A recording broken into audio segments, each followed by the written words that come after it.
مومنین کی صحت و سلامتی کے لیے مل کر بآواز بلند صلوات پڑھیں۔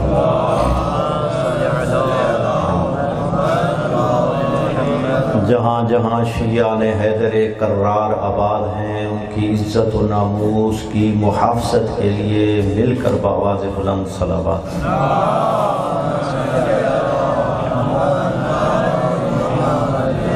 تعجیل امام زمانہ کے لیے مل کر بآواز بلند صلوات۔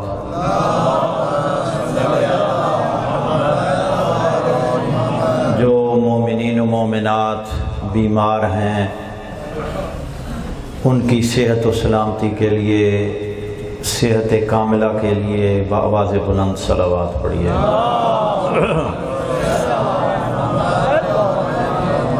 اعوذ باللہ من الشیطان الرجیم، بسم اللہ الرحمن الرحیم، الحمدللہ رب العالمین، الصلاۃ والسلام علی سید الانبیاء والمرسلین، سیدنا و نبینا و شفیع ذنوبنا و طبیب قلوبنا، الذی من کان نبیا و آدم بین الماء والطین، ماشاءاللہ ماشاءاللہ، الفائز سرمد والرسول المسدد المصطفى الامجد المحمود الاحمد، حبیب الہ العالمین، ابی القاسم محمد وآل بیتہ الطیبین الطاہرین المعصومین، الذین اذھب اللہ عنہم الرجس وطہرہم تطہیرا۔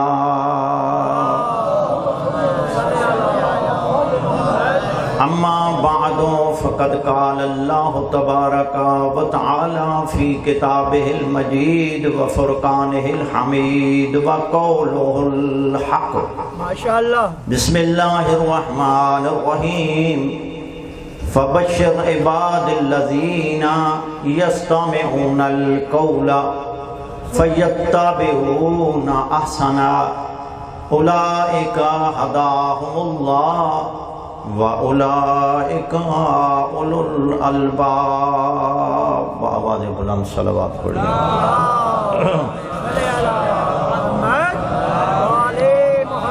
میرے واجب الاحترام بزرگوں، دوستو، آپ صبح سے ذکر محمد و آل محمد سماعت فرما رہے ہیں، اور قبلہ غلام حیدر حیدری صاحب کی یہ کاوش ہے کہ وہ یہ سالانہ امام حسین علیہ السلام کا ذکر کی مجلس برپا کرتے ہیں۔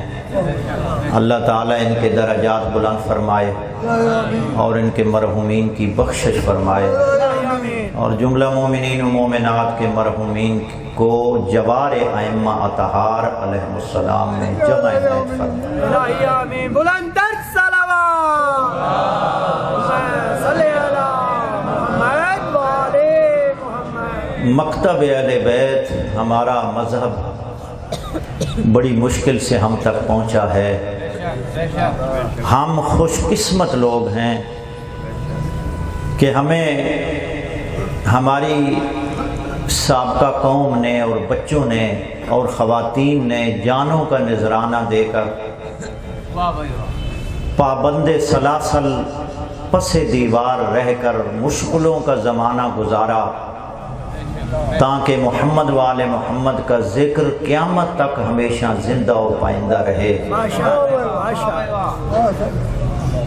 بڑی مشکل سے مذہب ہم تک پہنچا ہے۔ اب تو ہماری ملت نے قربانیاں بھی دی ہیں اور دے رہی ہے، اور آئندہ بھی یہ سلسلہ جاری رہے گا۔ کیونکہ جو بھی علی کو مانے گا، علی کو ولی مانے گا، علی کو اپنا امام برحق مانے گا، تو وہ قربانیوں کے لیے اس کو تیار رہنا چاہیے۔ علامہ ذہبی ہمارے برادران اسلامی کے بہت بڑے نقاد رجال ہیں، جن کا شمار بڑے بڑے مقتدر علماء میں، مشہور علماء میں ہوتا ہے، اور حافظ ابن تیمیہ حرانی کے وہ شاگرد ہیں۔ وہ اپنی کتاب سیر اعلام النبلاء، اس کی 25 جلدیں ہیں، اس میں یہ درد بھرا واقعہ لکھتے ہیں۔ لکھتے ہیں کہ شیعہ مذہب بڑی مشکل سے پہنچا ہے، جن کے بچوں کو ذبح کیا گیا، جن کے جوانوں کو دیواروں میں چنا گیا، خواتین کی لاشوں کو دریاؤں میں، نہروں میں پھینکا گیا، سادات کو پابند سلاسل کیا گیا، اور وہ زندان ہی میں اللہ کو پیارے ہو گئے۔ یہ دشمن کی گواہی ہے۔ علامہ ذہبی لکھتے ہیں کہ علی بن رباح کے حالات میں، اس کی 25 جلدیں ہیں، یہ تقریباً 7ویں جلد میں یہ واقعہ ہے۔ علی بن رباح نامی آدمی، اور علی بن رباح عام آدمی نہیں ہے، اس کا شمار بڑے بڑے تابعین میں ہوتا ہے۔ ماشاءاللہ۔ ایک صحابی ہوتا ہے، ایک تابعی ہوتا ہے۔ وہ آپ کو پتہ ہے، صحابی جو حضور کی سچے دل سے زیارت کرے، تابعی جو صحابی کی سچے دل سے زیارت کرے۔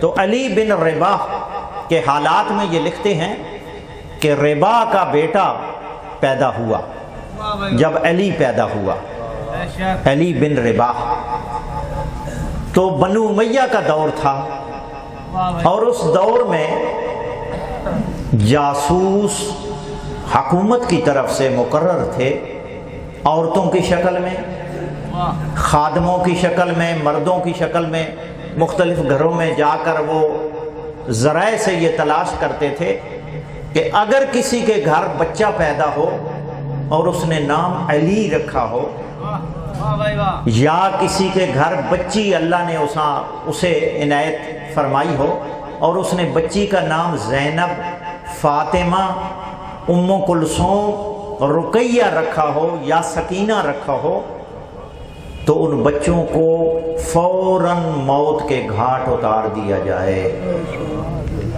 چھوٹے معصوم بچہ مولود۔ تو یہ واقعہ لکھتے ہیں کہ رباح کے ہاں جب بچہ پیدا ہوا تو بنو امیہ کو پتہ چلا، عبد الملک بن مروان کی حکومت ہے، تو اس ملعون کو پتہ چلا کہ رباح کے ہاں بچہ پیدا ہوا ہے۔ اس نے عورتوں کی شکل میں، عورتوں کو یعنی دائی کی شکل میں گھر بھیجا، تاکہ یہ جان سکیں کہ اس نے اپنے بچے کا نام کیا رکھا ہے۔ تو وہ اس کو اطلاع ملی، اس دائی نے بعد میں بتایا، کیونکہ حکومت کی طرف سے باقاعدہ ان کی تنخواہیں تھیں، ان کو پیسے ملتے تھے، ان کو رقم ملتی تھی۔ تو اس عورت نے بتایا کہ رباح کے ہاں بچہ پیدا ہوا ہے، کیونکہ یہ گھرانہ علی کو مانتا ہے، یہ موالی ہے، گھرانہ ہے، تو انہوں نے بچے کا نام علی رکھا ہے۔ اب چند لمحے بعد پولیس رباح کے دروازے پہ آئی، دکل باب کیا، اور دکل باب کرنے کے بعد کہا کہ آپ کے ہاں بچہ پیدا ہوا ہے؟ تو رباح کہنے لگا جی بچہ اللہ نے دیا ہے۔ رباح کیونکہ اس دور کا تھا، اس زمانے کا تھا، اور حکومت شناس تھا، سمجھ گیا۔ تو اس سپاہی نے پوچھا کہ آپ نے بچے کا نام کیا رکھا ہے؟ ماشاءاللہ اللہ نے آپ کو بچہ دیا ہے، تو بچے کا نام کیا رکھا ہے؟ اس نے کہا جی بچے کا نام الی رکھا ہے، یعنی علی کو الی کہا، خوف کی وجہ سے علی نہیں کہہ سکا۔ تو جب اس نے سنا تو وہ دوسرے پولیس والے ساتھی سے کہتا ہے کہ یہ علی تو نہیں ہے، یہ تو الی ہے، کیونکہ یہ دستور تھا شام میں جب امویوں کی بنو امیہ کی حکومت تھی تو وہ علی نہیں کہتے تھے، الی کہتے تھے۔ اتنا بغض تھا، اتنا عناد تھا مولا کائنات سے کہ علامہ ذہبی لکھتے ہیں کہ اتنے بڑے آدمی کو بچے کا نام نہیں بتانا پڑا، کیونکہ حکومت کی طرف سے جو بھی دمشق میں، شام میں اور اس کے مضافات میں اموی حکومت میں بچے تھے، بڑے تھے، کسی کا نام علی نہیں رکھا جاتا تھا، تو اس نے اپنے بچے کا نام الی رکھا، الی کہا تو اس کی جان چھوٹ گئی، تو انہوں نے کہا یہ علی نہیں ہے۔ اگر وہ علی بتاتا تو علامہ ذہبی لکھتے ہیں کہ کل مولود یولد، جو بھی بچہ پیدا ہوتا تھا اور اس کا نام علی رکھا جاتا تھا، قتلوہ، تو اس کو بچے کو فوراً قتل کر دیا جاتا تھا۔ تو میرے دوستو بزرگوں، یہ ہمارا مذہب بڑی قربانیوں سے ہم تک پہنچا ہے، یہ آسانی سے نہیں آیا، تو لہٰذا ہمیں اپنا عمل، اپنا کردار سے ثابت کرنا ہے کہ آل محمد کا مذہب کیا ہے، ان کی قربانیوں کو ہم نے زندہ رکھنا ہے۔ علامہ ذہبی نے اس کی تیسری جلد صفحہ 128 پہ یہ لکھا ہے، خلف معاویہ خلق کثیر یحبونہ ویتغالون فیہ ویفضلونہ اما قد ملکہم بالکرم والعطا او ولدوا فی الشام علی حبہ وتربى اولادہم علی ذالک۔ آپ گھبرا تو نہیں رہے؟ وفیہم جماعت یسیرۃ من الصحابۃ وکثیر من التابعین والعلماء والفضلاء وحاربوا مع اہل العراق ونشأوا علی النصب۔ علامہ ذہبی لکھتے ہیں کہ امیر شام کے بعد، سمجھ گئے میری بات؟ بعض ایسے ہوتے ہیں نام لینا بھی، یعنی پہلے علی کا نام نہیں لینا یعنی جرم تھا، وہ صرف بغض کی وجہ سے تھا۔ تو امیر شام کے بعد زیادہ تر لوگ ایسے آئے، یعنی لوگوں کی اکثریت لوگوں کی ایسی تھی کہ جو اس کو دوست رکھتی تھی، اس کے ساتھ محبت کرتی تھی اور محبت میں غلو کرتی تھی، یعنی حد سے زیادہ محبت کرتی تھیں اس سے، وَيُفَضِّلُونَهُ، اور اس کو مولا علی سے زیادہ فضیلت دی جاتی تھی کہ مولا کائنات افضل نہیں ہیں بلکہ یہ افضل ہے۔ علامہ ذہبی لکھتے ہیں کہ اس کی دو وجوہات تھی۔ الاول، پہلی وجہ یہ تھی کہ حکومتی سطح پہ ایسے لوگوں کو خریدا جاتا تھا اور ان کی تنخواہیں مقرر کر دی جاتی تھی، ان کو حکومت کی طرف سے باقاعدہ منتھلی پیسے ملا کرتے تھے کہ یہ امیر شام کے ساتھ محبت کریں، اس کے ساتھ پیار کریں اور مولا علی سے اس کو افضل قرار دیں۔ ایک وجہ یہ تھی، اور دوسری وجہ وَإِمَّا قَدْ وُلِدُوا فِي الشَّامِ عَلَىٰ حُبِّهِ، یا وہ بچے شام ہی میں پیدا ہوئے تھے، شام دمشق جہاں ناسبیت اور بغض اہل بیت کا گڑھ تھا، یا ان کی پیدائش شام میں تھی، دمشق میں تھی، اس کی محبت پر، کیونکہ جو بچہ شام یا دمشق یا اس کے مضافات ارد گرد میں پیدا ہوتا تھا تو فطری والدین اس کی امیر شام کی محبت اس کے بچے کے دل میں ڈال دیتے تھے، کیونکہ حدیث ہے حضور کی کہ کل مولود یولد علی فطرت الاسلام، ہر بچہ فطرت اسلام پر پیدا ہوتا ہے. جب وہ تھوڑا بڑا ہوتا ہے تو اس کے والدین اس کو دین بتاتے ہیں. اگر مسلمان کے گھر پیدا ہوا ہے تو مسلمان اس کو مسلمان بنائیں گے. اگر یہودی کے گھر پیدا ہوا ہے تو وہ اس کو یہودیت سکھلائیں گے. عیسائی کے گھر پیدا ہوا ہے تو اس کو عیسائی مذہب سکھلائیں گے. اسی طرح کہتے ہیں یا وہ شام میں پیدا ہوا ہے کیونکہ وہاں بغض اہل بیت تھا تو وہ بچے کی تربیت وَتَرَبَّى أَوْلَادُهُمْ بِذَالِكَ کہ وہ اپنی اولاد کی تربیت ہی امیر شام کی محبت پر کرتے تھے. اب علامہ ذہبی فرماتے ہیں, گھبرا تو نہیں رہا, اب علامہ ذہبی, یہ کتاب میرے سامنے ہے, صفحہ نمبر 128 جلد نمبر 3, اس میں کہتا ہے کہ ان میں لوگوں کی اکثریت کن لوگوں کی تھی کہ جن کے دل میں بغض اہل بیت تھا اور ان کو گھٹی میں پلایا جاتا تھا اور ان کی تربیت کی جاتی تھی. ان لوگوں میں سے کون افراد تھے؟ کہتے ہیں فیہم جماعت یسیرۃ من الصحابہ, ان میں سے کچھ صحابہ کرام بھی تھے. سمجھ رہے ہیں میری باتیں سب؟ ان میں سے کچھ صحابہ کرام کی بھی جماعت تھی لیکن بہت کم تھی. صحابہ کرام میں سے اکثریت اہل بیت کے حبدار تھے, مولا علی کو امام برحق مانتے تھے, میری طرف متوجہ رہے, اور امام علی کی امامت کے قائل تھے. اکثریت یسیر یعنی کم تعداد تھی. وَمِنَ التابعین والعلماء والفضلاء یعنی تابعین, علماء, بڑے بڑے ملا, بڑے بڑے مولوی اور بڑے بڑے تابعین, بڑے بڑے لیڈر,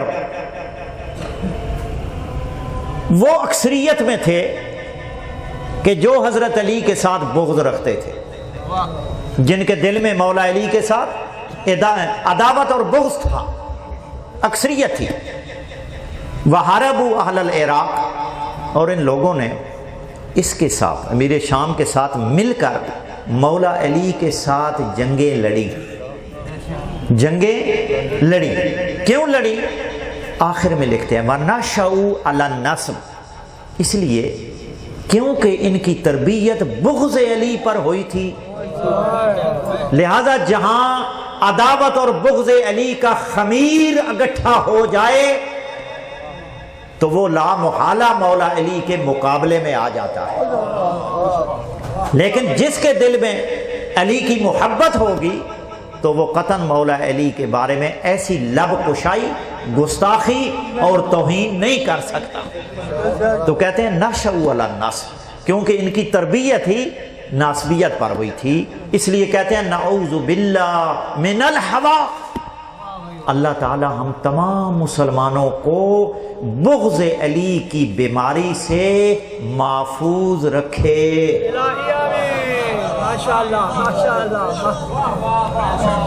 یہ علامہ ذہبی کہہ رہے ہیں, کہتے ہیں نا الحجت الفضل ما شاہدت بہ الاعداء یعنی فضیلت اس کی تب ہے کہ جب دشمن بھی اس کی گواہی دے. اب وہ کہتے ہیں کہ اللہ ہمیں محفوظ رکھے, یعنی ثابت یہ ہوا کہ تمام مکاتب اسلامی خواہ کس فرقے سے بھی اس کا تعلق ہے, تمام مسلمان مولا علی کے ساتھ محبت رکھتے ہیں, پیار رکھتے ہیں, علی کو اپنا امام برحق تسلیم کرتے ہیں. تو یہ اس کی وجہ کیا ہوئی؟ بغض اہل بیت ان کے اندر کیوں آیا؟ دشمنی اہل بیت اکثریت کے دلوں میں کیوں آئی؟ اس لیے کہ انہوں نے اتباع اور امام ہی اس کو مانا تھا جو خود اس کے دل میں علی کا بغض تھا. اب دیکھیں نا, جس کی پیروی کرے, جو امام ہو, جس امام کی پیروی کرے گا وہ بندہ, جو امام اس کو بتائے گا, جو امام اس کو حکم دے گا تو مقتدی وہی کرے گا.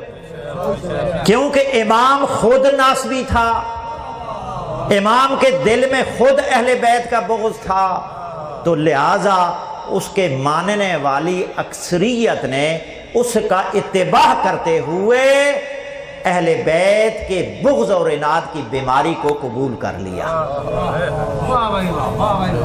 اس لیے تو اللہ فرما رہے ہیں اصل مسئلہ ہے اتباع کا، پیروی کا۔ ہم شیعان حیدر کرار کس کی پیروی کرتے ہیں؟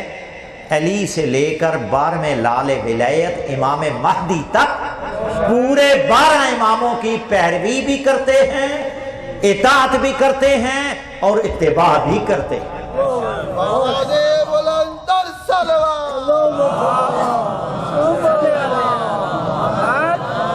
اس لیے اللہ تعالیٰ نے سورہ زمر میں آیت نمبر 17 اور 18 میں ارشاد فرمایا کہ فَبَشِّرْ عِبَادِ الَّذِينَ يَسْتَمِعُونَ الْقَوْلَ، اے میرے حبیب ان میرے مخلص بندوں کو جنت کی بشارت سنا دو۔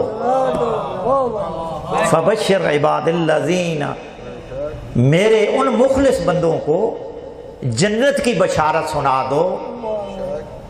فَبَشِّرْ عِبَادِ الَّذِينَ يَسْتَمِعُونَ الْقَوْلَ، وہ بات ہر ایک کی سنتے ہیں، بڑی بات ہے، یعنی بات ہر ایک کی سنتے ہیں، اگر مخالف بھی ہے تو اس کی بات سنتے ہیں، اس کی ہر بات کو دیکھتے ہیں، باقاعدگی سے دقت کے ساتھ سنتے ہیں، یہ ان کی صفت ہے۔ لیکن جو ان کا مخالف ہے وہ ہر ایک کی بات نہیں سنتا، وہ کبھی کہتا ہے کہ مجلس حسین میں نہ جاؤ تمہارا نکاح ٹوٹ جائے گا۔ سمجھ رہے ہیں میری باتیں سب حضرات؟ ان کی مجالس میں نہ جاؤ تمہارا نکاح ٹوٹ جائے گا، ان کے جنازوں میں نہ جاؤ تمہارا نکاح ٹوٹ جائے گا، لہٰذا ان کی بات نہ سنو۔ لیکن اللہ کیا فرما رہے ہیں کہ میرے ان بندوں کو جنت کی بشارت سنا دو کہ جو بات ہر ایک کی سنتے ہیں، یہ نہیں کہتے کہ فلاں محفل میں نہ جاؤ، فلاں محفل میں نہ جاؤ، فلاں واعظ میں نہ جاؤ، فلاں مسجد میں نہ جاؤ، منع نہیں کرتے، یہ میرے بندوں کی صفت ہے۔ لیکن ان بندوں کی شرط یہ ہے کہ اے میرے حبیب جن کو آپ نے جنت کی بشارت دینی ہے، ان کی ایک تو صفت یہ ہے کہ وہ ہر ایک کی بات سنتے ہیں، یہ فراغ دلی کی علامت ہے کہ بات ہر ایک کی سنو۔ لیکن آگے فرماتے ہیں فَيَتَّبِعُونَ أَحْسَنَهُ، لیکن اتباع اس کی کرتے ہیں جو سب سے اچھی بات ہو۔ اتباع اس بات کی کرتے ہیں جو احسن فرمایا ہے اللہ، احسن یعنی بہت ہی اچھی، اچھائی کی تعریف ہے نا۔ اسی طرح اللہ نے فرمایا، میں یعنی احسن کی مثال دے رہا ہوں کہ الذی خلق الموت والحیات لیبلوکم ایکم احسن عملا، میں نے انسان کو پیدا کیا، کیوں کیا؟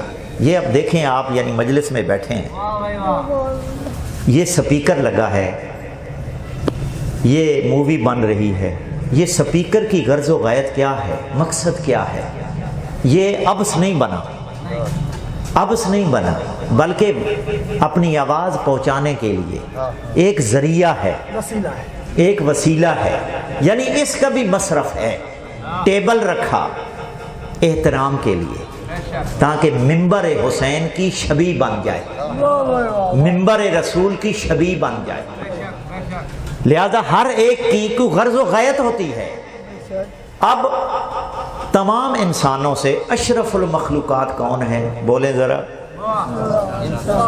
تمام کائنات میں جتنی زیرو مخلوق ہے، اس میں افضل کون مخلوق ہے؟ انسان۔ انسان افضل ہے۔ تو انسان افضل کیوں ہے؟ افضلیت کا معیار کیا ہے؟ علم۔ جب فرشتوں نے کہا تھا کہ اس کو کیوں بنا رہا ہے، یہ تو خون ریزی کرے گا، اللہ نے فرمایا جو میں جانتا ہوں تم نہیں جانتے، یعنی تمہارے اندر وہ علم نہیں، یہ عالم ہوگا تم سے زیادہ، اس لیے تم سے بھی افضل ہوگا۔ اس لیے تو امام جعفر صادق علیہ السلام نے فرمایا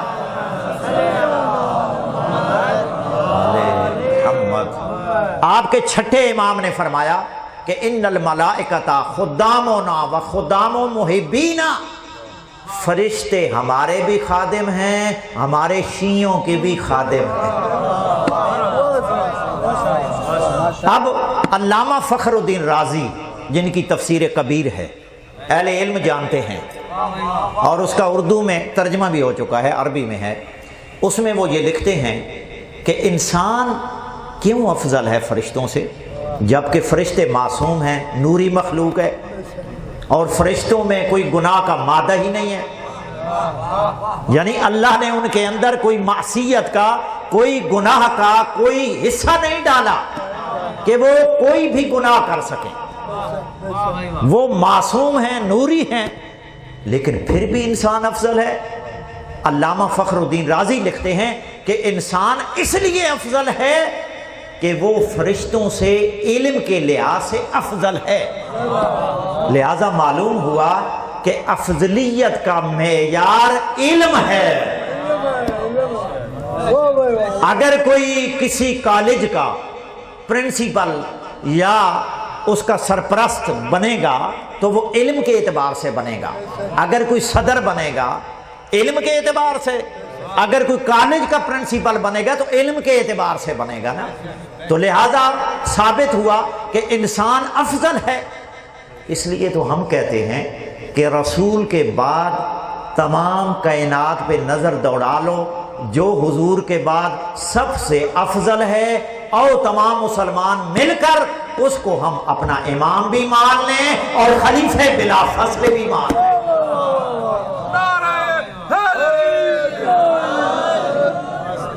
کیا کہہ رہا تھا؟ خلق الموت والحیات، مقصد میرا کیا تھا؟ یتبعون احسنہ،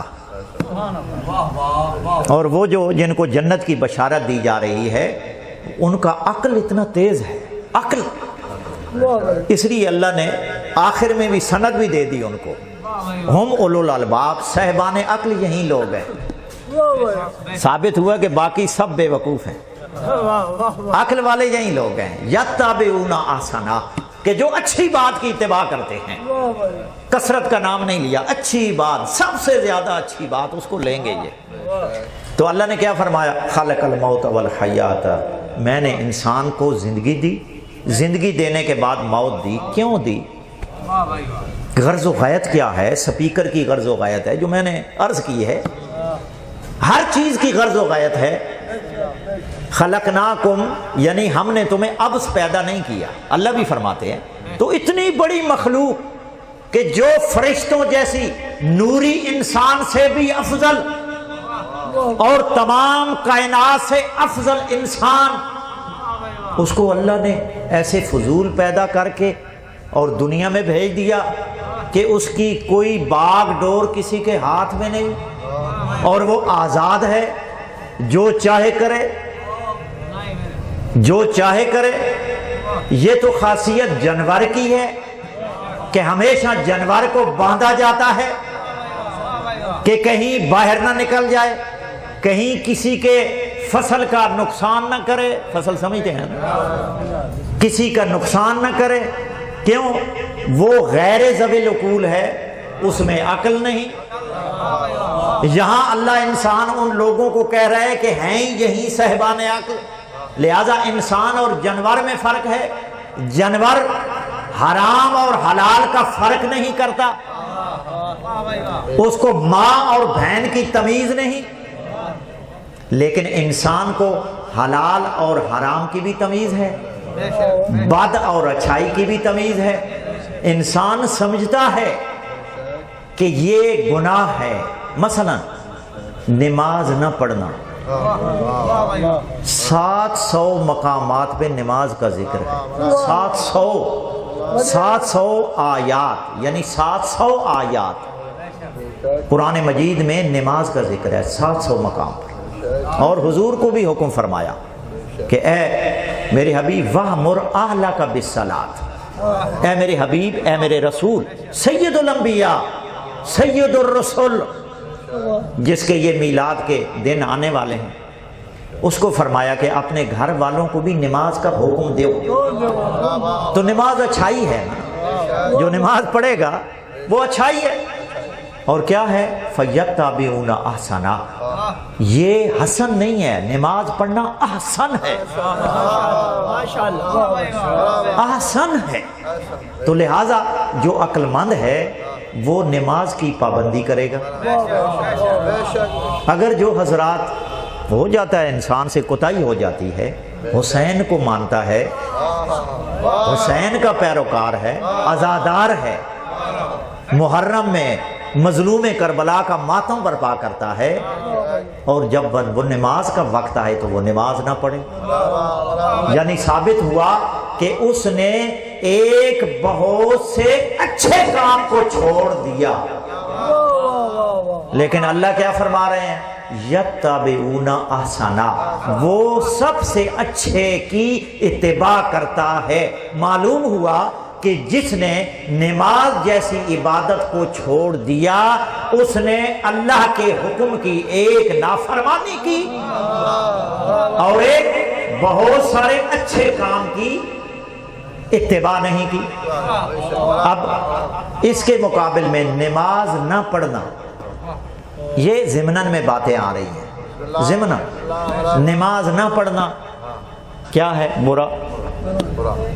لیکن اللہ یہاں کیا فرما رہے ہیں کہ وہ برے کی اتباع نہیں کرتے. یتبعون احسنا، کیونکہ وہ صاحبان عقل ہیں، فرشتوں سے بھی افضل ہے، اور در حقیقت وہ غلام علی ہیں. تو نماز نہ پڑھ کے احسن کی اتباع نہیں کی، پھر احسن کی بھی اتباع نہیں کی. تو کربلا میں جب رات لی تھی نا شب عاشورہ، کہ عباس جاؤ ان سے کہو آج کی رات ہمیں مہلت، ہمیں آج کی رات دے دو، کل ہم آپ کو بتائیں گے. امام حسین علیہ السلام نے فرمایا تھا نا، تو وہ رات وہ مہلت کس کی تھی؟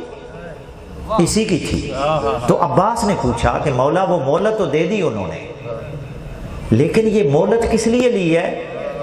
تو امام نے فرمایا اے عباس انی احب الصلاۃ، اے عباس میں نماز کو بہت پسند کرتا ہوں،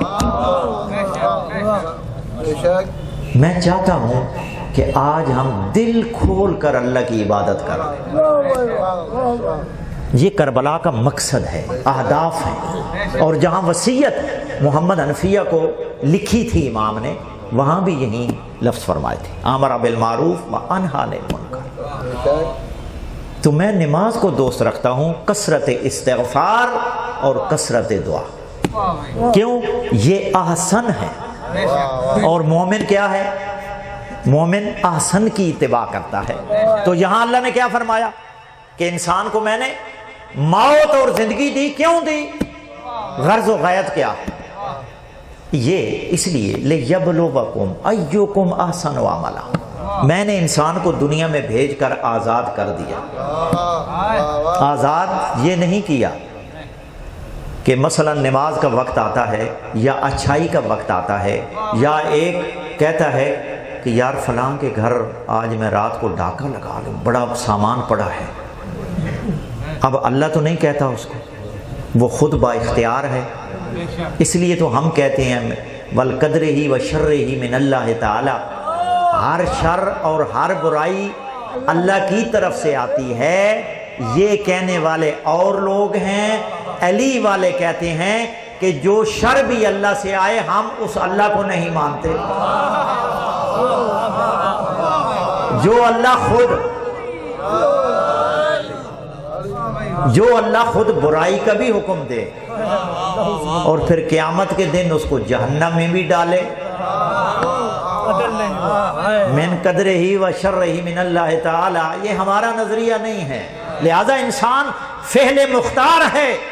اگر نماز کا ٹائم ہوا، اگر وہ آذان کے بعد مسجد میں جاتا ہے تو وہ احسن کی اتباع کرتا ہے۔ اگر اب وہ کسی مسلمان بھائی کو نقصان پہنچانا چاہتا ہے یا بے گناہ قتل کرنا چاہتا ہے، اب وہ عقل سے سوچتا ہے، اب اس نے اتباع کرنی ہے۔ اگر برائی کی اتباع کرے گا تو یہ اللہ کے نیک بندوں سے نکل جائے گا، وہ اس آیت کا مستحق نہیں ہوگا، اس نے احسن کی اتباع نہیں کی۔ اب چوری کا ارادہ کرتا ہے، برائی کا ارادہ کرتا ہے، اپنے مسلمان بھائی کو تکلیف پہنچانے کا ارادہ کرتا ہے، کسی کا نقصان کرنے کا ارادہ کرتا ہے، لیکن فوراً اس کے ذہن میں آتا ہے کہ میں نے احسن کی اتباع کرنی ہے، تو وہ اس کو چھوڑ کے احسن کی اتباع کرے گا۔ احسن کیا ہے؟ احسن یہ ہے چوری نہ کرنا،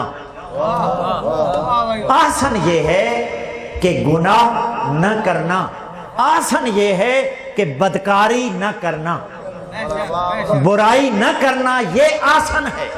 لہذا اس نے اگر احسن کی اتباع کر لی تو میرے حبیب بتا دو اس کے لیے جنت ہے۔ انسان کو کس لیے پیدا کیا؟ لِيَبْلُوَكُمْ أَيُّكُمْ أَحْسَنُ عَمَلًا، تاکہ میں امتحان لوں کہ سب سے اچھا عمل کرنے والا کون ہے۔ اللہ نے یہ نہیں فرمایا کہ سب سے زیادہ عمل کرنے والا کون ہے، بلکہ سب سے اچھا عمل کرنے والا کون ہے۔ سمجھ گئے میری بات ہے؟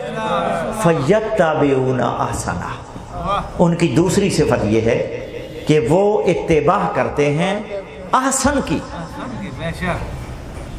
فَبَشِّرْ عِبَادِ الَّذِينَ يَسْتَمِعُونَ الْقَوْلَ فَيَتَّبِعُونَ أَحْسَنَهُ ہداہم اللہ، یعنی اللہ نے ایسے لوگوں کو ہدایت دی، وہم اولل الالباب، اور یہی وہ لوگ ہیں جو صاحبان عقل ہیں،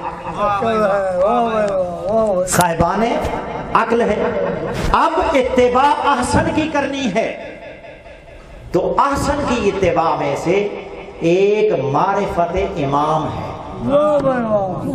سمجھ گیا میری بات ہے؟ ایک معرفت امام ہے کہ اس کو میں نے دنیا میں بھیجا، لیکن آیا وہ انسان معرفت امام بھی رکھتا ہے یا نہیں؟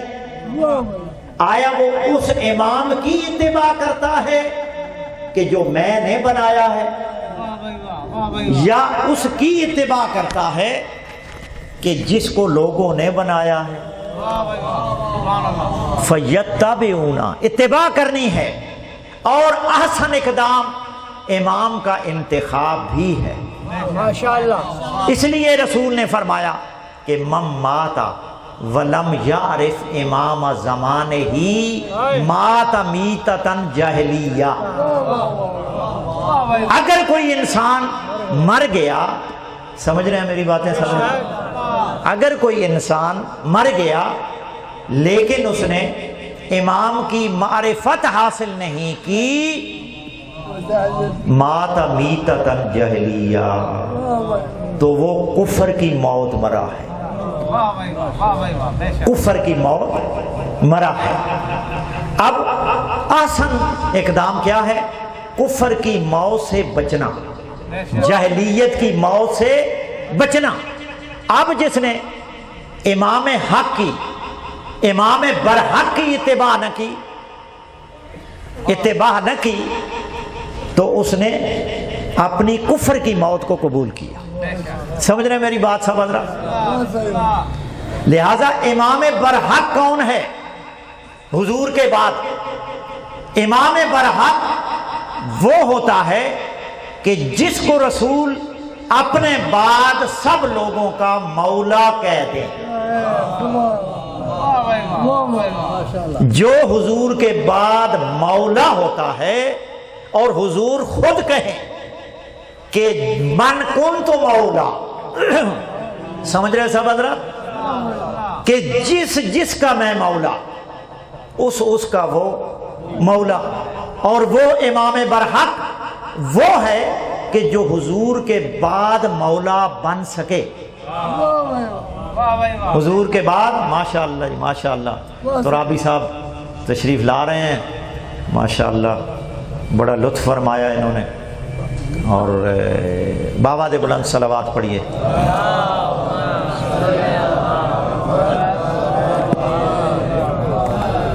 ماشاءاللہ، بسم اللہ، تشریف رکھیے۔ حضور نے فرمایا کہ جو مجھے مولا مانتا ہے، جو مجھے مولا مانتا ہے، اس کا مولا علی ہے۔ اب مولا کا معنی جو دوست کرتے ہیں، تو رسول اللہ کو دوست بنا لیں، پھر رسول کہنا چھوڑ دیں، اور رسول کو اپنا آقا کہنا چھوڑ دیں۔ تو جس کا رسول دوست ہے وہ دوست ہے، دوست ہے، تو فرما رہے ہیں کہ جس کا میں مولا، تو اس کی دلیل کیا ہے کہ مولا کا معنی حاکم اور سرپرست ہے؟ اس کی دلیل یہ ہے کہ حضور نے پہلے اقرار لیا کہ آیا میں تمہارے جانوں پر حق کے تصرف نہیں رکھتا؟ آیا تمہاری جانوں پر حق کے تصرف نہیں رکھتا؟ آیا میں تمہاری جانوں کا مولا اور آقا نہیں ہوں؟ تو کہا بلا یا رسول اللہ، یا رسول اللہ کیوں نہیں؟ تو اس وقت فرمایا کہ اگر میں تمہاری جانوں کا آقا اور مولا ہوں تو اسی طرح میرے بعد میرا بھائی علی ابن ابی طالب مولا ہے۔ اور اب یہ تجربہ ہے، آپ کہیں ہمارے برادران کی، کیونکہ میرے پاس تو سب آتے ہیں ادھر، جس کا تعلق بریلوی مسلک سے ہے، دیوبندی مسلک سے ہے۔ دیوبندی کی دو قسمیں ہیں، مماتی حیاتی، حیاتی بھی آتے ہیں، مماتی بھی آتے ہیں، بریلوی بھی آتے ہیں، تفضیلی بھی آتے ہیں، رضوی بھی آتے ہیں۔ اور جب مناظرے کی ضرورت پڑتی ہے تو ریکارڈ گواہ ہے، جس مسلک کے عالم کو مناظرے کی ضرورت پڑتی ہے تو وہ در علی پہ آتے ہیں۔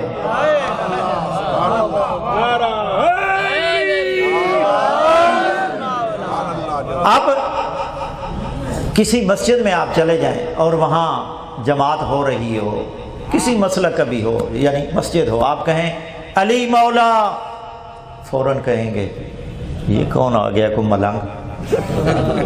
کون ہے یار یہ ملنگ؟ یہ شیعہ ہے۔ یعنی پہچان کیا ہے علی مولا کی؟ یہ میرے سامنے سوائے کے محرقہ علامہ ابن حجر مکی، یہ کعبے کے امام تھے، انہوں نے عربی میں کتاب لکھی سوائے کے محرقہ۔ اس میں یہ لکھتے ہیں صفحہ نمبر 179، سمجھ گئے آپ؟ سوائے کے محرقہ کعبہ کے امام کی کتاب میرے سامنے ہے، کیونکہ میرے پاس نقد ہوتا ہے، میں ادھار کا قائل نہیں۔ یہ دکاندار بھی لکھتے ہیں نا کہ نقد، ادھار کی یہاں گنجائش نہیں ہے، ادھار اگلی چوک سے۔ تو یہ دو بندے، حضرت عمر کا دور خلافت ہے، یہ لکھتے ہیں کتاب میں، حضرت عمر کا دور خلافت ہے، دو دیہاتی بندے لڑتے ہوئے حضرت عمر کے پاس آئے اور کہا کہ ہمارے درمیان فیصلہ کریں، جھگڑا ہے۔ اب حضرت عمر نے ان سے مسئلہ پوچھا، کیونکہ جب بھی مشکل آتی تھی تو علی کے دروازے پر، اس لیے تو بار بار کہتے تھے لولا علی لہلک عمر، اگر علی نہ ہوتے تو میں ہلاک ہو جاتا۔ تو جو ہلاک ہونے والا ہے مسلمانوں نے اس کو تو امام مان لیا، لیکن جو ہلاکت سے بچانے والا ہے اس کو کیوں چھوڑا؟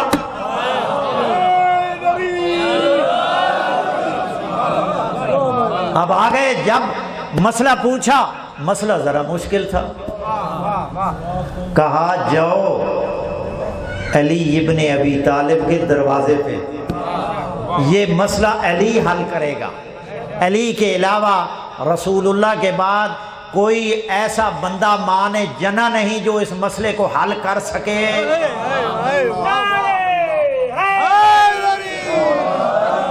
جب مولا علی کے دروازے پہ آئے تو مولا علی نے دونوں کے بیان سننے کے بعد ایک کے حق میں فیصلہ دیا.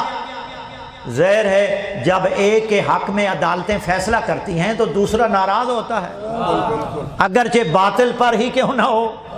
وہ آگے سپریم کورٹ میں چلے گا، آگے چلا جائے گا، حق کو نہیں دیکھے گا. لیکن ایک ناراض ہوا اور سیدھا حضرت عمر کے پاس آیا اور کہنے لگا کہ آپ نے ہمیں کن کی طرف بھیج دیا، انہوں نے فیصلہ صحیح نہیں کیا. جب یہ سنا فَوَسَبَ إِلَيْهِ عمر اچھل کر اس کے اوپر گئے. فَأَخَذَ بِتَلْبِيبِهِ اور اس کے گریبان کو پکڑا. اب میں ان دوستوں کو دعوت دے رہا ہوں. وَأَخَذَ بِتَلْبِيبِهِ شَالَهُ إِلَى الْأَرْضِ حَتَّى شَالَهُ إِلَى الْأَرْضِ یہاں تک کہ وہ بندے کے قدم زمین سے اٹھے، اتنے جوش سے پکڑا اور کہا وَيْحَكَ او تیرا برا ہو، ما تدری تو جانتا ہے وہ کون شخصیت ہے؟ تو جانتا ہے وہ کون شخصیت ہے؟ ما تدری تو جانتا ہے ہو و مولائی وہ میرا بھی مولا ہے، و مولا کل مومن و مومنۃ یہ سوائے کے مور کا ہر مومن کا بھی مولا ہے اور ہر مومنہ کا بھی مولا ہے. فلم یکن مولا ہو آئیں قبلہ تشریف لائیں. فمن لم یکن مولا ہو، سن لو آج حضرت عمر کی آواز، جو کوئی اس کو مولا نہیں مانتا. کون کہہ رہے ہیں؟ حضرت عمر. ہماری بات نہیں سنتے تو ان کی تو سن لو. کہتے ہیں وہ میرا بھی مولا اور ہر مومن کا مولا، ہر مومنہ کا مولا. میں پوچھتا ہوں حضرت آپ نے یہ نہیں فرمایا کہ علی ہر مسلمان کا مولا، مومن کیوں کہا؟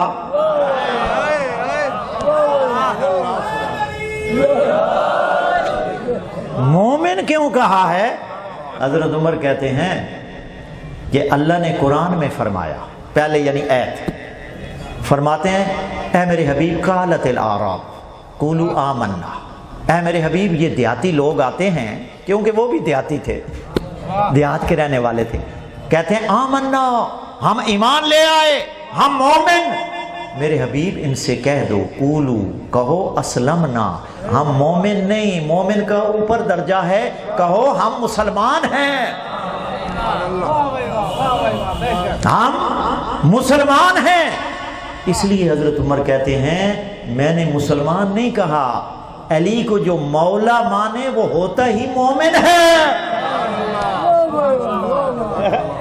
کہا یہ بات سن لو کہ جو علی کو مومن نہیں مانتا وہ مسلمان تو ہو سکتا ہے، مومن نہیں ہو سکتا.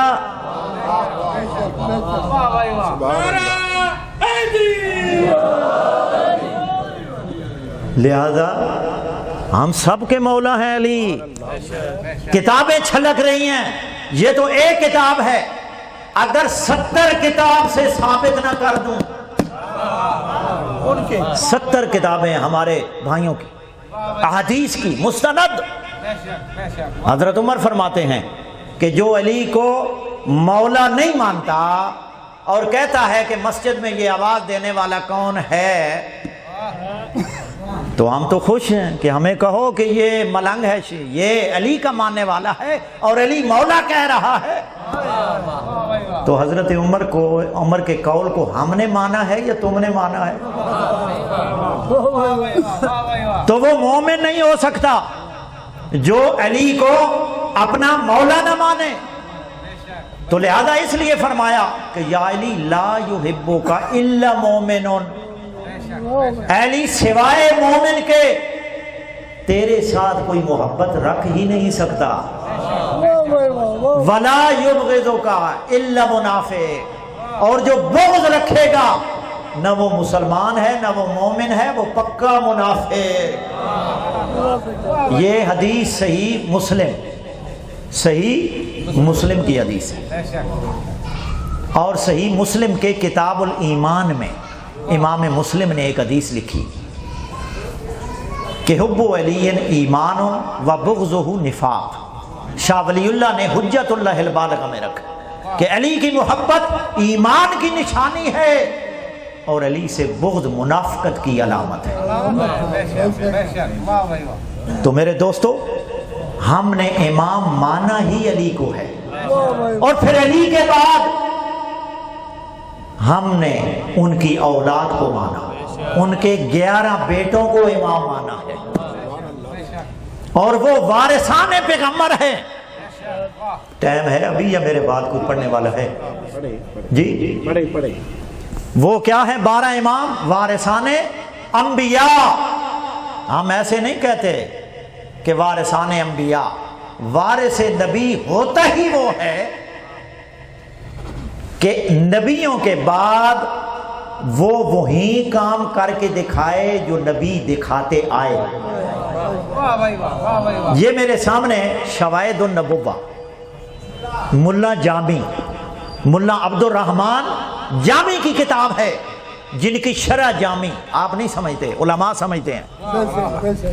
کافیہ ابن حاجم مالکی کی کتاب ہر مدارس میں پڑھائی جاتی ہے، مدرسوں میں علماء یعنی نحو کے لیے پڑھاتے ہیں۔ کافیہ ابن حاجم مالکی کی کتاب، اس کی شرح علامہ عبد الرحمن جامی نے لکھی عربی میں، اور جب تک شرح جامی نہ پڑھ لے کوئی مولوی نہیں بن سکتا۔ اگر جامی نہیں پڑھی تو مولوی نہیں کہلا سکتا، جامی پڑھے گا تو مولوی کہلائے گا۔ اس میں یہ بات ہے، حضرت ابراہیم علیہ السلام نے کہا کہ رب آرنی کیف تحیی الموتى، سبحان اللہ، بار الہ میں دیکھنا چاہتا ہوں کہ تو مردوں کو کیسے زندہ کرتا ہے۔ کیف تحیی الموتى، یہ نہیں کہا کہ یعنی کیفیت کو دیکھنا چاہتا ہوں، کیفا یہ نہیں ہے کہ حضرت ابراہیم جد انبیاء کو یہ یقین نہیں تھا کہ اللہ تعالیٰ زندہ مردوں کو یعنی زندہ نہیں کر سکتا، یقین تھا تو جد الانبیاء بنا، یقین تھا تو سردار انبیاء بنا، کہ حضور کو بھی حکم ہے کہ میرے حبیب ملت ابراہیم کی پیروی کرو، اور نبوت کے بعد پھر امامت کے درجے پر فیض ہوا، یقین تو تھا، تو اس لیے فرمایا کہ میں کیفیت کو دیکھنا چاہتا ہوں، کیفیت۔ تو کہا اولم تؤمن، کیا تم ایمان نہیں رکھتے اس پر کہ میں زندہ نہیں کر سکتا؟ تو حضرت ابراہیم نے فرمایا بلا۔ بے شک غدیر قوم میں بھی کیا کہا تھا صحابہ کرام نے؟ بلا، کیوں نہیں، یعنی یقیناً میں یعنی یقین رکھتا ہوں کہ آپ یعنی زندہ کر سکتے ہیں، ولیکن لیطمئن قلبی، لیکن میں قلبی سکون چاہتا ہوں، میں ذرا چاہتا ہوں میرے اندر توحید تازہ ہو جائے، اللہ کی توحید تازہ ہو جائے کہ اللہ مردوں کو کیسے زندہ کرتا ہے، میں کیفیت کو دیکھنا چاہتا ہوں۔ تو اللہ کی آواز آئی، میرے حبیب فخذ اربعۃ من الطیر، اے ابراہیم مختلف جنس کے پرندوں کو پکڑ لو، فسرہن، پرندوں کو پکڑ لو، اور پکڑنے کے بعد ان کے ٹکڑے ٹکڑے کر دو، ثم اجعل علی کل جبل جزءا منہن جزءا، اور پھر ہر ٹکڑے کو ہر پہاڑ کے اوپر رکھ دو، ہر پہاڑ کے اوپر رکھ دو. اب دیکھو اللہ تجربہ بتا رہا ہے. جس طرح سائنسدان نہیں تجربہ کرتے ہیں نا، تو اللہ تعالیٰ اب اپنے نبی اور حبیب کو زندہ ہونا اس کی کیفیت بتا رہے ہیں. اور بھی لوگ موجود ہیں، تو اللہ نے کیا فرمایا؟ ثم ادعوہن، پھر ان کو بلاؤ. پھر ان کو بلاؤ، ٹکڑا ٹکڑا ان کو بلاؤ. یاتینک سعیا، اور وہ انتہائی تیزی سے آپ کے پاس دوڑتے ہوئے آ جائیں گے. اللہ نے طریقہ بھی بتا دیا اپنے حبیب کو، آپ گھبرا تو نہیں رہے. سبحان اللہ، ماشاء اللہ.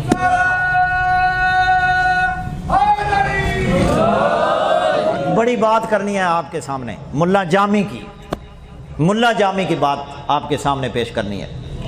اب جناب ابراہیم نے یہ کر کے دکھایا، آواز دی، مختلف جنس کے پرندے آواز دی. ہر پرندہ اپنی اصل شکل میں نبی کی اتباع کرتے ہوئے نبی کی خدمت میں حاضر ہو گیا. امام جعفر صادق علیہ السلام، اللہم صلی علی محمد. اب یہ کس کا عمل ہے؟ سید الانبیاء یعنی جد الانبیاء کا عمل ہے یہ. اب کوئی حضور کے بعد یہ عمل کر کے دکھائے. اگر کوئی پوری بڑی کائنات میں ایسی شخصیت ہے تو میں نے تو بڑا چیلنج کیا، لیکن ابھی تک کوئی دکھا نہیں سکا، اور نہ ہی قیامت تک دکھا سکتا ہے کہ بھائی یہ نبی والا عمل. انبیاء کا وارث ہی وہی ہوتا ہے جو انبیاء کا عمل کر کے دکھائے. اگر آپ کی اماموں کی فہرست میں، کیونکہ وہاں تو بہت سارے ہیں نا امام، ہمارے 12 ہیں، ان کے لا تعداد ہیں، بھری پڑی ہیں امامت سے، دنیا بھری پڑی ہے، پہلے بھی تھے لا تعداد. کوئی ایک دکھا دو، لیکن قیامت تک نہیں دکھا سکتے. ہم کہتے ہیں کہ ہم نے علی سے لے کر مہدی تک 12 کو مانا ہے. اگر آپ کہتے ہیں تو تمہاری کتابوں سے ان 12 میں سے کسی کا عمل، حضرت ابراہیم والا عمل دکھا لیتے ہیں، پھر ان کو امام مان لو گے؟ اگر یہی عمل ان 12 میں سے کوئی امام کر کے دکھائے تو اس کو امام تسلیم کر لو گے؟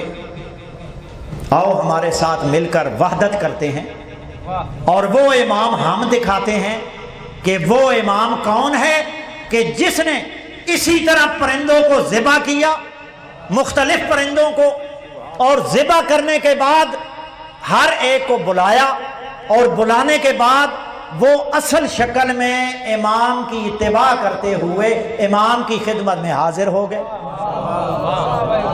اگر آپ کے پاس کوئی ایسی ہستی ہے تو ہمیں دکھا دو. آپ ناراض تو نہیں ہو رہے؟ بھائی آپ کو فخر حاصل ہے، دنیا ایسا کوئی امام نہیں دکھا سکی. دعوے کرتے ہیں، لیکن دعوے کے لیے دلیل کا ہونا ضروری ہے. اگر ہم 12 کی امامت کا دعویٰ کرتے ہیں تو ہمارے پاس دلیلیں ہیں. علم کے اعتبار سے سامنے آؤ، افضلیت کے اعتبار سے، نسب کے اعتبار سے، شرف کے اعتبار سے، جس اعتبار سے چاہو ان کے مقابلے میں کوئی نکال کر تو لا دو. اب یہ کتاب میرے سامنے ہے، شواہد النبوہ.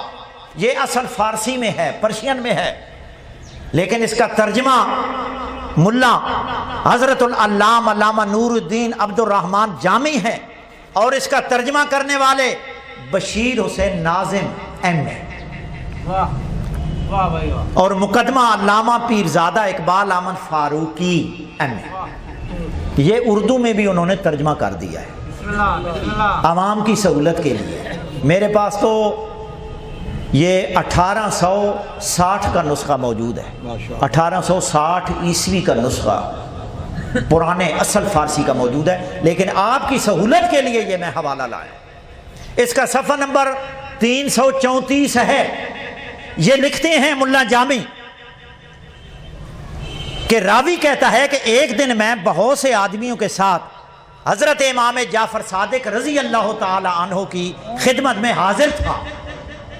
آپ نے فرمایا کہ جب اللہ تعالیٰ نے حضرت ابراہیم علیہ السلام کو خذ اربعۃ من الطیر فصرہن الیک کا حکم فرمایا تھا تو کیا وہ پرندے ہم جنس تھے یا ایک دوسرے سے مختلف؟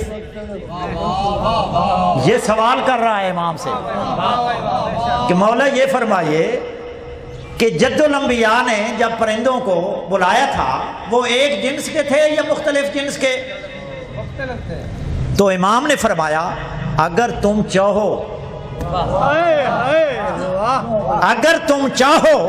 تو تمہیں ویسا ہی کر کے دکھاؤں جو میرے دادا نے کر کے دکھایا. توجہ، وہی کر کے دکھاؤں جیسا میرے دادا نے کر کے دکھایا. ہم نے کہا یا ابن رسول اللہ کیوں نہیں؟ مولا یہ دنیا کو بتا دو کہ انبیاء والا اگر کوئی کام کرنے والا ہے تو ہم ہیں. تو سنو گے جملے. آپ نے فرمایا اے مور ادھر آ جاؤ. وہاں یہ ہے کہ نبی نے پکڑا، یہاں امام ہر ایک کو بلا رہے ہیں. فَيَتَّبِعُونَ أَحْسَنَهُ، لیکن ان کے ماننے والے شیعہ سب سے اچھی چیز کی اتباع کرتے ہیں، اور ہمارے امام وہ ہیں کہ جن کی اتباع جانور بھی کرتے ہیں.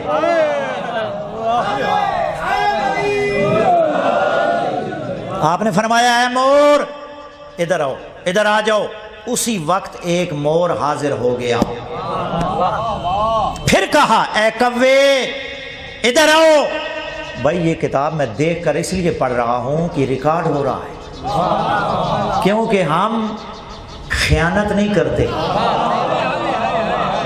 کیونکہ ہمارا مذہب ہی دیانت کا نام ہے، کیونکہ ہمارے امام ہی دیانتدار تھے جنہوں نے رسول کی شریعت کو من و عنہم تک پہنچایا. نہ اس میں نماز میں تبدیلی کی جا سکتی ہے کہ کوئی بندہ کہے کہ فلاں چیز شامل کر دو، فلاں چیز نماز سے نکال دو. یہ سمجھ لینا اگر کوئی کہتا ہے تو سمجھ لو کہ اس نے علی سے لے کر مہدی تک اماموں کو نہیں مانا، یہ خیانتدار ہے. ہم کہتے ہیں نہ نماز میں شبہ ہے، ہماری وہی نماز ہے جو علی سے لے کر مہدی نے پڑھی، نہ اضافہ کیا جا سکتا ہے نہ کمی کی جا سکتی ہے. جو کمی کرے گا وہ بھی خیانتدار ہے، جو اضافہ کرے گا وہ بھی بے ایمان ہے.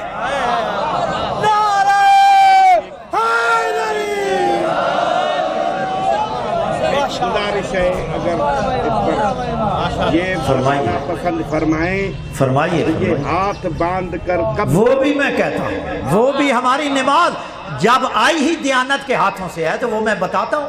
سبحان اللہ. یہ امام نے کیا فرمایا؟ تیسرا پھر فرمایا اے باز ادھر آ جاؤ. آیا تاریخ یہ کہتی ہے کہ آیا یہ سب پرندے ادھر موجود تھے تو امام نے بلایا ہے؟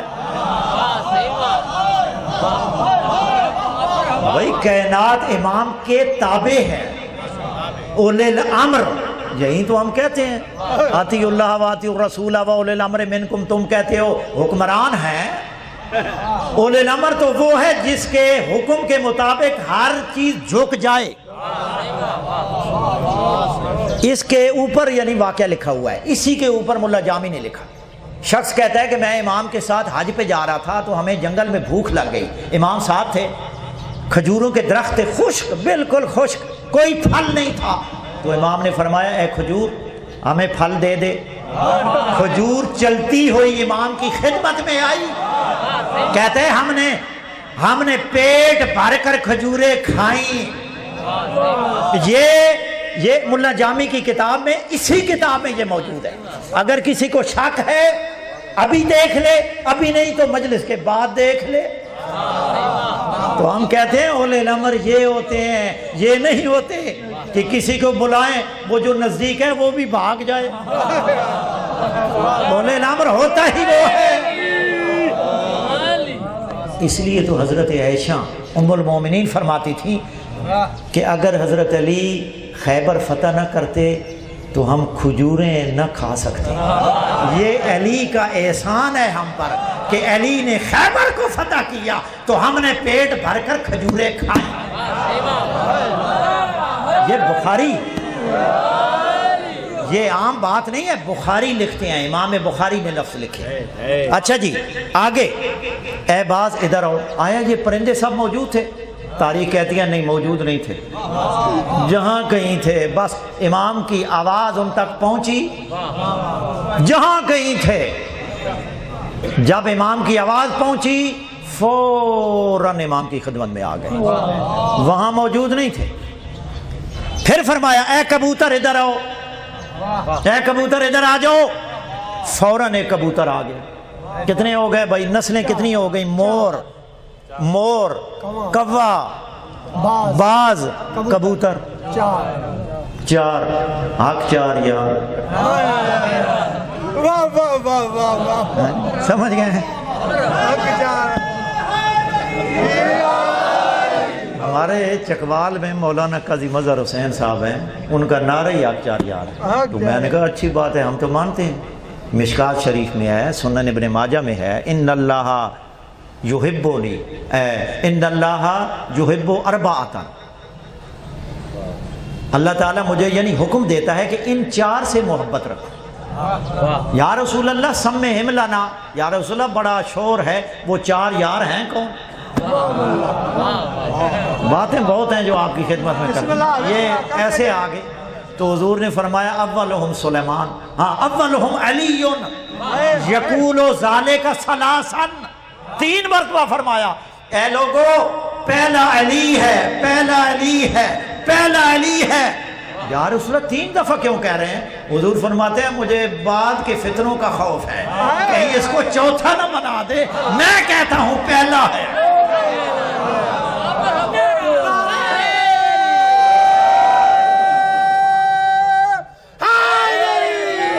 دوسرا وسلیمان و ابو ذر والمقداد، آؤ ہمارے ساتھ وحدت کرو۔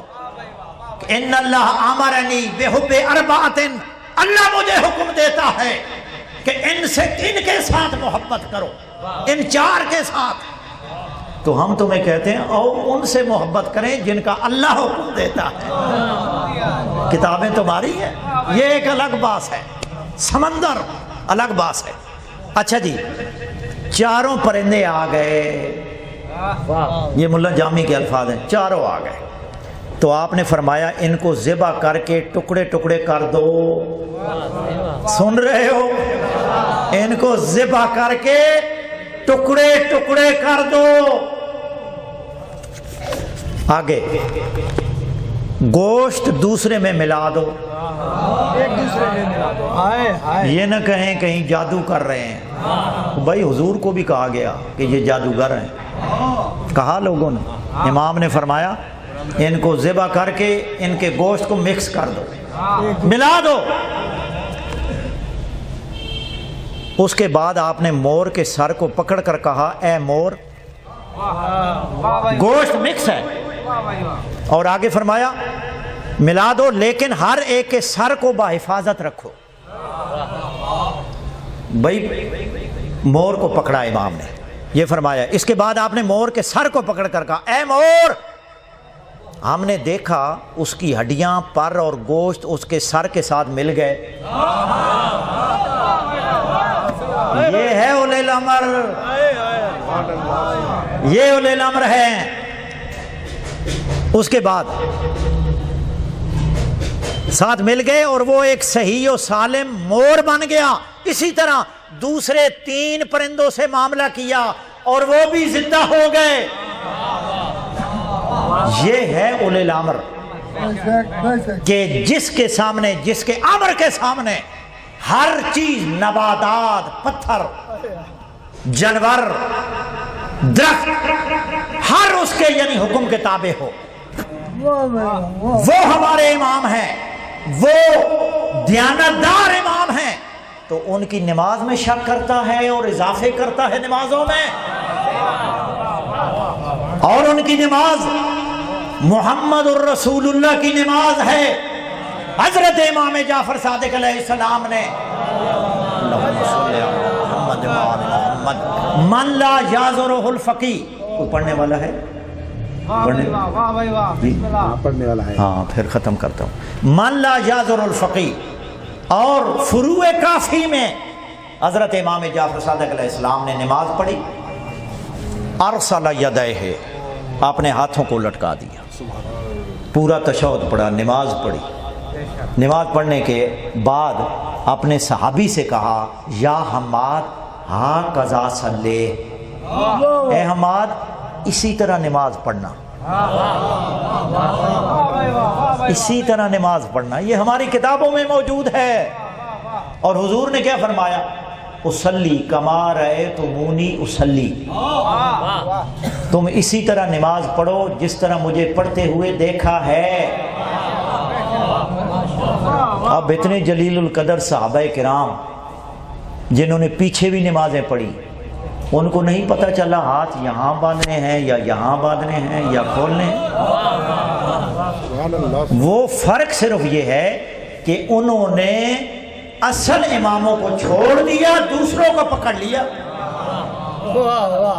لہذا کوئی کہتا ہے ادھر باندھو، کوئی کہتا ہے نیچے باندھو، باندھنے ضرور ہے، لیکن حضور فرماتے ہیں کہ جیسے مجھے نماز پڑھتے ہوئے دیکھا ہے ایسے پڑھو۔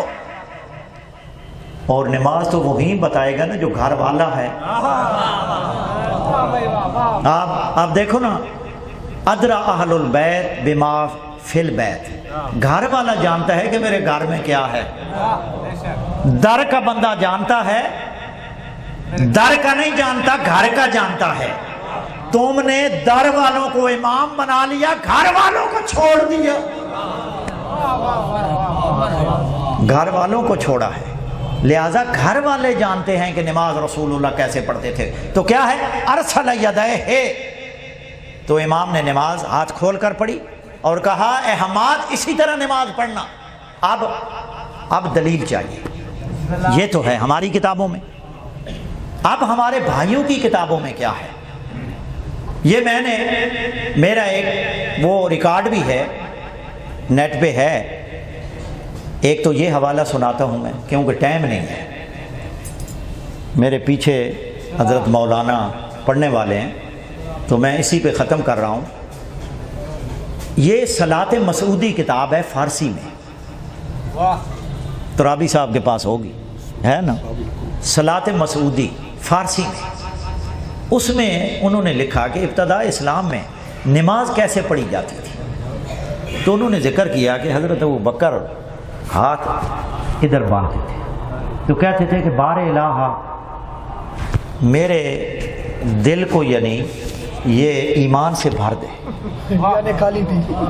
یعنی غرض و غایت ہوتی ہے نا ہاتھ باندھنے کی، بار الہ میرے یعنی سینے کو ایمان سے بھر دے۔ حضرت عمر جو ہیں وہ ذرا یہاں یعنی پیٹ پہ رکھتے تھے، ناف، اس لیے تو چکر ہے مولویوں کا، اہل حدیث کہتے ہیں ادھر باندھنا ہے، دوسرے کہتے ہیں نہیں نہیں نیچے، something is wrong at the bottom، یعنی کچھ کالا کالا ہے، جو ایک اوپر کہتا ہے یعنی سارے کام ہو جائیں جو انہوں نے کیے ہیں، ان کا بھی ہو جائے ان کا بھی ہو جائے۔ حضرت عمر ناف پر ہاتھ رکھ کر نماز پڑھتے تھے، ناف پر، کیوں؟ کہ مجھے حرام سے بچانا، شکم یعنی اپنے شکم کو کہ حرام خوری سے بچانا۔ اور حضرت عثمان غنی وہ تھوڑا نیچے، سمجھ گئے آپ، تھوڑا نیچے چلے گئے، انہوں نے وہاں ہاتھ باندھے گئے، اے بار الہ اس کی حفاظت کرنا۔ ہر ایک کی غرض و غایت تھی، صلاۃ مسعودی فارسی صفحہ نمبر 71 جو میرے پاس تباہ ہے، اس کو بچانا ذرا، ہر ایک کی غرض و غایت تھی، لیکن کہتے ہیں کہ حضرت علی ہاتھ کھول کر پڑھتے تھے۔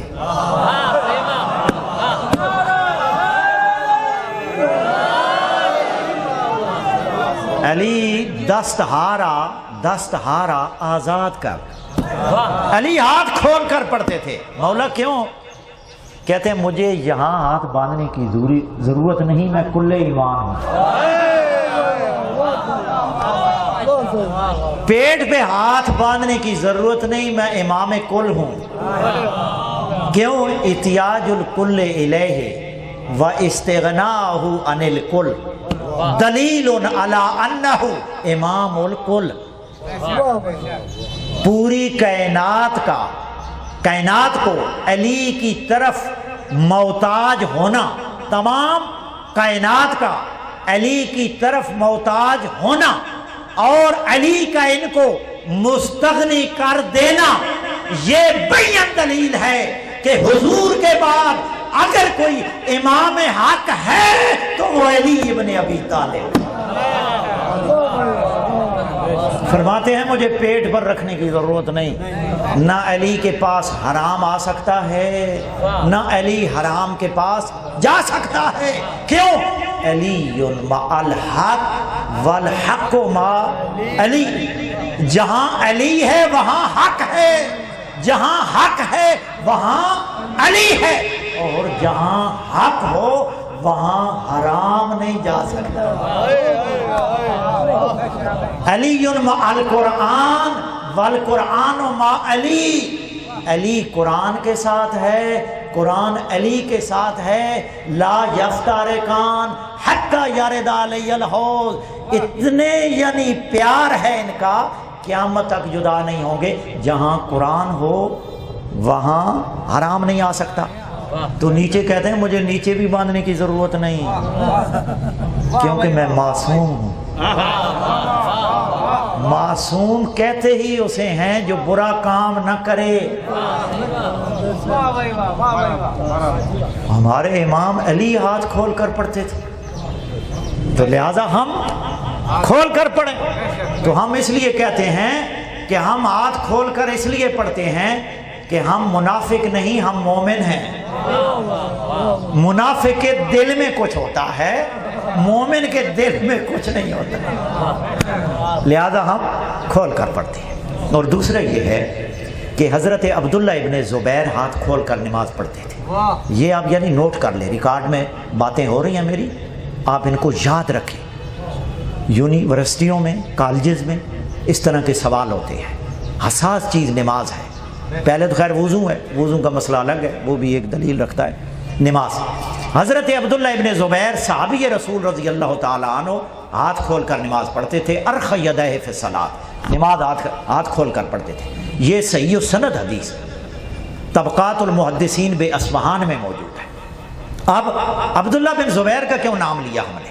بڑے بڑے صحابہ کرام تھے، اس لیے لیا کہ حضرت عبداللہ ابن عباس کہتے ہیں کہ ان احببت ان ترا صلاۃ رسول اللہ فاقتد بصلاۃ عبداللہ ابن زبیر۔ ابن عباس یعنی صحیح سند کے ساتھ حدیث ہے، سنن ابو داؤد، مسند احمد ابن حنبل میں صحیح سند سے حسن درجے کی حدیث ہے۔ وہ یہ کہتے ہیں کہ اگر تو رسول کی نماز دیکھنا چاہتا ہے کہ رسول کیسے نماز پڑھتے تھے تو عبداللہ بن زبیر کی نماز کو دیکھ لے۔ کسی صحابی کے بارے میں عبداللہ کا قول نہیں ہے کہ فلاں صحابی کی نماز دیکھو، اگر وہ یعنی رسول کی نماز دیکھنی ہے تو کسی کے بارے میں نہیں، یہ صحابہ کی بات کر رہے ہیں۔ تو کہتے ہیں عبداللہ بن زبیر کیا ہے؟ ہاتھ کھول کر نماز پڑھتے تھے۔ تو گویا عبداللہ ہاتھ کھول کر پڑھتے تھے تو محمد الرسول اللہ بھی ہاتھ کھول کر پڑھتے تھے۔ تو لہذا میرے دوستو، یہ دین ہماری بڑی مشکل سے آیا ہے، پڑھ لوں مسئلہ، بڑی مشکل سے پہنچا ہے۔ اور وہ بیویاں، وہ مخدرات عصمت، علامہ جعفر نقدی نجف کے حضور عالم زینب الکبریٰ کتاب میں لکھتے ہیں کہ جب بی بی اذا کانت ارادت زیارت جدہا لزیارت جدہا رسول اللہ، جب بی بی زینب اپنے بابا علی سے کہتی تھی کہ اے بابا میرا آج جی چاہتا ہے کہ میں اپنے نانا کے روضے کی زیارت کر لوں، عزادارو زینب کے جملے ختم نہیں ہوتے تھے، میرے مولا دھاڑے مار کر رونا شروع کر دیتے، داڑھی آنسوؤں سے تر ہو جاتی تھی اور فرماتے تھے کہاں ہوگا بیٹا، ابھی رات کو چاند نظر آتا ہے، جب رات اندھیری ہوگی تو میں اپنی بیٹی کو نانا کے روضے پہ لے جاؤں گا، بیٹا ابھی چاند کی روشنی ہے، علی کی غیرت گوارا نہیں کرتی کہ میری بیٹی زینب مدینے میں گھر سے باہر نکل کر گلیوں میں نانے کے روضے پہ جائے۔ عزادارو جب بی بی زیارت کے لیے جاتی تھی تو سنو گے جملے، علامہ جعفر نقدی صحیح روایت پڑھ رہا ہوں، سنی سنائی باتیں نہیں ہیں، تو علامہ جعفر نقدی لکھتے ہیں کہ بیٹا ابھی باہر نہیں نکلنا، میں بنو ہاشم جوانوں کو بلاتا ہوں، آپ کے آگے اور پیچھے حسن حسین ہوں گے، اس کے بعد بنو ہاشم کی عورتیں ہوں گی۔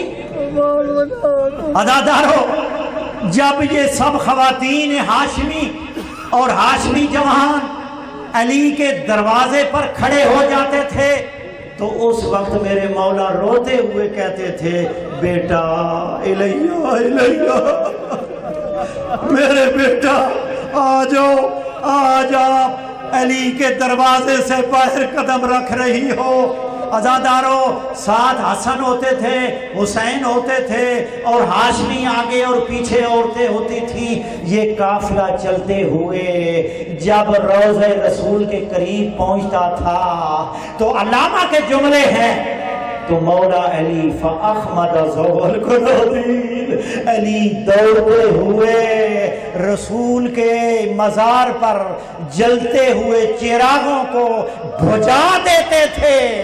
حسن نے پوچھا کہ مولا کوئی بندہ نظر نہیں آ رہا، آپ نے چراغوں کو کیوں گل کیا ہے؟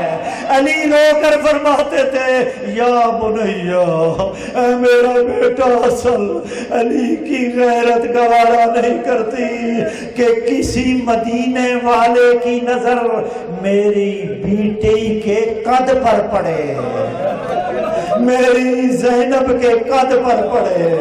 میں کہ ہاتھ جوڑ کر کہتا ہوں بس آئے اجرکم اللہ، اجرکم اللہ۔ عزادارو ایک ہی جملہ میرے بعد مسائب پڑھیں گے، میں نے بہت ٹائم لے لیا ہے۔ عزادارو میں کہتا ہوں میرے مولا، میں ہاتھ جوڑ کر عرض کر رہا ہوں کہ اپنی بیٹی کو اپنے دروازے سے آدھی رات کے وقت بھی اکیلا نہیں جانے دیتے اور رات کو رسول کے مزار پر جلتے ہوئے چراغوں کو گل کر دیتے ہیں۔ ہائے شرابی کا دربار، ہائے بال کھلے ہوئے، ہائے شرابی کے دربار میں، ہائے زہرا کی بیٹیاں، انا للہ و انا الیہ راجعون۔